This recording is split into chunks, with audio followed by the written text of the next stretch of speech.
You're not losing clients because your tools are bad. You're losing them because your whole strategy is invisible to them. What am I talking about? You automate things, you integrate things, you optimize things, and still, what happens? QBRs are falling flat all over the industry. Your VCIOs, they feel tactical at best, not strategic at all, right? And your churn risks, they actually feel unpredictable for some reason. You're surprised by them. The real issue is that you're building below the trust line. You're solving for your stack and not for their story. And why? It's because you have not built the context engine. This episode of the Whiteboard Series is brought to you out of a conversation that I had with Chris Day at ScalePad. You can catch the full episode on the channel. What we're going to break down in this episode is how to solve all of that. And what do I mean when I say that? Ultimately, what we're talking about is that MSPs build systems around tickets and time, not transformation. And Chris said it himself best. The industry has been somewhat plagued by solving for the MSP. So here's the pattern. We start with service onboarding. We add a stack full of tools. We deliver faster responses. And then we hope that we keep them happy. And then they leave when a cheaper provider shows up. They churn when leadership changes, or they stop engaging in QBRs altogether because they go stale. You do not have a tool problem. What you have is a context starvation problem. You're not seen as strategic because your systems don't deliver any strategy. So let's just call out the lie. Most MSP platforms, they brag about being integrated, probably so they can close you. But what does that even really mean, right? In most cases, it's one-way syncs, right? It's portals behind portals within dashboards of other portals. But it's a single pane of glass at the same time, right? Tools that don't actually inherently talk to one another. So you sign the contract and then you did onboarding. Now what? Usually when I ask that question, like, now what? They go, oh, well, do a QBR. And I'm like, okay, now what? Those are all symptoms of a program not being in place. You wouldn't tolerate that from a real SaaS product, but most MSPs, they deliver it every single quarter. Let's unpack the context pyramid as Chris defines it, ultimately through the vision that he's talking about that changes the game entirely for the kinds of conversations that MSPs can actually have with their customers to deliver the value that otherwise goes completely hidden or completely untalked about and completely unseen from the customers that we're serving. And so where we have to begin on this is on the bottom of the layer, right? So if we start down here, what are we ultimately talking about? Almost every single MSP conversation, because almost every single MSP loves to hang their hat on their tools, right? It's the tools and the integrations that make them amazing, right? We've got the best security thingy here. We've got the best widget over here. We have the best shiny object here or there. Why? Because we just bought it. We just implemented it. We're always so forward thinking and futuristic, right? We love shiny stuff. Don't tell me that you don't. Now, the issue is we try to hang our hat on that because as technical people, we don't know how to articulate a lot of the other conversations that truly matter to customers. And so generally where conversations will evolve to from here is this next layer of the pyramid.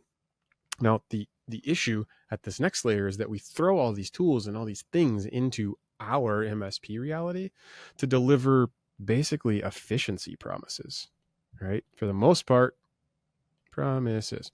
We're sitting here trying to figure out, like, how do we lower our margin cost to deliver the service that we're delivering? And most of the tools try to promise that as the future. It's things like faster tickets or shorter response times or any of those details, but they're still so low level and tactical that it just gets completely lost in the noise of the conversation of the industry. And so more savvy MSPs have started trying to bring the conversations up a little bit higher in their QBRs. And they're sort of more in this neighborhood here where we go up to the next layer of the pyramid. And when we're at the next layer, what we're really talking about here is things that you start to see materialize as people who at least begin to think about or speak about the client experience layer, right? Client experience layer. And that might be where you're actually making some decisions internally with your MSP through the lens of what actually impacts the client experience, right? Internally, we talk about SLA conversations and conversions, or just where's the performance in general. We might start to move towards polite account management because we hire some non-technical people to actually be customer service focused, relationship focused. But overall, the MSP still kind of gets stuck. And it's not so much the MSP, it's like the relationship between the client and the MSP is really just kind of stuck there. And so this is really where Chris's world starts to unlock, right? He would essentially say that everything that's happening beneath that layer is like what the industry is delivering because it's just the way that it's grown to, but it's totally missing the mark. Because when you start to figure out, okay, well, when we can unlock other things in the relationship, then what does that begin to look like? And how do I begin to do that myself, right? Well, his vision is that we actually end up in this world where all of the context that we need to drive really valuable conversations is already embedded, right? So you've got the embedded context layer, also written like a kindergartner. But what are we really talking about there? Well, when we get to the embedded context, it's things like, what are the visible client goals? What are their desired outcomes? How is it naturally a part of all of the context, all of the conversation that we internally have without the client there? Like, how do we structure conversations in such a way that we are always finding and optimizing ways to drive their measurable results forward so that we're directly connected to those goals and we no longer become like a budget cut conversation, right? That's real business maturity. How do we figure out what their prioritized outcomes are, build it into the systems that we work in every day, the ones that we're making our decisions out of, and start to carry conversations with customers that actually matter because it's all about them and not about us. And when we deliver at that level, what it eventually then unlocks is the top of the pyramid, right? So we'll just call that the super green level. And the super green level in this case is a totally different way of thinking and a totally different way of looking at systems as a whole that we use to deliver the value to our clients. And essentially what he's kind of talking about in that scenario is customer success OS, right? A completely different operating system for the way that all tools operate and interact as a single platform with all of that context right at your fingertips where you need it most, where you're trying to make those decisions for the business, right? This is a system that actually transforms the insights that you have into the client loyalty that you're chasing. There's no platform to support a methodology, the education and training. That's like a big problem in our space because we haven't operationalized the management of customer success at scale. Now, the truth, where does most of the context on your clients actually live, right?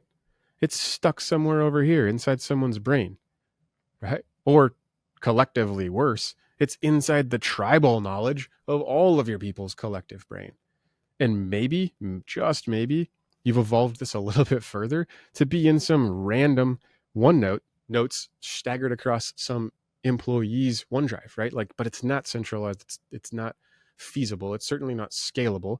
And it almost always walks out the door with the employee that leaves. So that's the mindset. We will have core information that's essential to that customer success journey, but we don't believe that that information should require you to necessarily log in to a specific tool to get that info. And we believe that those types of details should be available anywhere you are, even if it's a competitive product of ours. So unpacking what Chris was talking about even further and starting to think of this as a new way that platforms should be designed, let's think, like, what is the new reality that he's envisioning? Ultimately, it's the context in action. But the only way to have it in action is to have it actionable, have it to be visible so that it can be actioned on, right? He's talking about things like you really need to define the goals up front, mutual goals, shared goals between you and your customer. We're not talking about tools. We're not talking about hours. We're not talking about any of those low-hanging fruit commodity conversations. We're actually doing is unpacking the outcomes that client wants to achieve in their own business and sucking that into the tools that we're leveraging as our team to deliver success to them, right? They've defined success. We can actually partner alongside them to enable them to get to the outcomes that they've already determined. Like, there's no guessing in this. It's just pulling the information into a feasible and approachable context window so that you know how to make the decisions that are going to fall in line with how they're measuring your success. Beneath that, it's really, you just have to get, hey, look, spelled it wrong, surface context everywhere. So how can we build, again, a system where the entire surface area, the footprint of the whole thing is always available to you, right? It doesn't matter if it's on the help desk, if it's the QBRs for the account management team, if it's the outside sales team or inside sales team, like all of it comes together to where the visibility, measurability, and accountability is all within reach at all times, right? How can we then essentially operate on the performance arcs that actually represent the reality to the customer? Now, usually, sometimes I can lose people there because we're really not even talking about anything that relates to the MSP. We're talking exclusively about what mode of business is that client in, right? Are they growing? Are they stalling? Are they contracting? That matters. And it matters a lot when you go to have strategic conversations with them. How do we bring those things out? How do we bring those things into the boardroom at the last mile? You're not scaling service. What you are scaling is perception. That is what makes MSPs unforgettable. So what do you do about it? The very first thing you need to do is go burn those QBR templates, if you even have them to begin with, because you need to be thinking in a different lens entirely, which is how do I build my context index for the clients? So here's your next move, right? You need to go out and identify your top 10 clients. After that, you need to ask each one of those clients what are their top 3 goals. And when you do that, you need to actually make sure that those goals that you're asking about is their business goals. All right. So let's just go top 3. We'll add that in. Add this, business goals. Right. And then you actually have to take that next step, which is usually where so many fail. Just put a little yellow line there.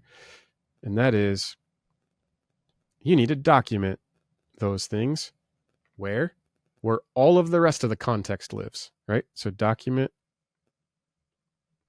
where the rest lives. And then after that, you need to make it visible inside every single workflow that you're going through in the business, all the roles, all the responsibilities, all of the execution. If it isn't visible, then it will not be actionable. So you've got to make it visible. And you don't have to use their product to do this, but you could probably find one that you work with instead of against to accomplish it, right? But I'm not advocating that everyone just go out and jump on this bandwagon. What I am saying is this is how MSPs stop being replaceable and they start being essential to the business customers that we're there for. As MSPs, as technical people, as tacticians and technicians, we've mastered the stack talk, right? But the ones who win, they're the ones that master the context in every conversation. Your next hire shouldn't be a tool.